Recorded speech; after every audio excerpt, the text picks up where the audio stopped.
That great man, V.I. Lenin, at the turn of the century, wrote a book entitled Imperialism, the highest stage of capitalism. Is it? Imperialism, the highest stage of capitalism? Yes. If one would read this little pamphlet, one would see here that Mr. Lenin had precisely pointed out that all of the world had already been conquered and divided by colonial powers. There was no else in the world left to be conquered or divided by colonial powers. This is the time when Zionism comes to rise. Zionism comes to look for a state when everywhere else in the world is already dominated. Thus, in order for Mr. Herzl to get a country for Zionists, what he did was to attach himself to imperialism, British imperialism in this case, quite specifically.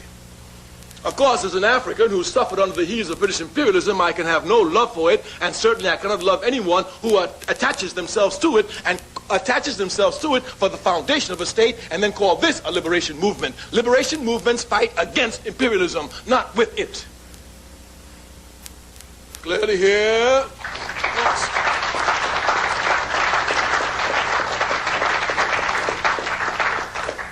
The legal foundation of the State of Israel is what is known as the Balfour Declaration. This declaration was issued in 1917. A man in the government of Britain named Balfour wrote a paper and promised the Jews a national home.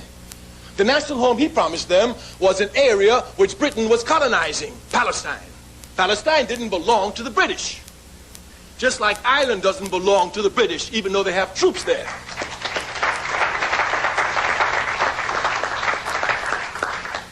But here, these British imperialists signed a note and gave it to the Jews, and they accepted it. Where is the morality for this? If you say that Israel belongs to you, then you don't go to a thief to get Israel, you go and take it. Once you go to an immoral being such as British imperialism, and this is the basis for you getting the land, then clearly here those who are truly liberation fighters must question this. The basis, we say, is the Balfour Declaration, and Zionists know it. The Zionism is certainly not a liberation movement because it never fought against any imperialism. As a matter of fact, today, Zionism is the baby, child, and infant protector of imperialism in the Middle East.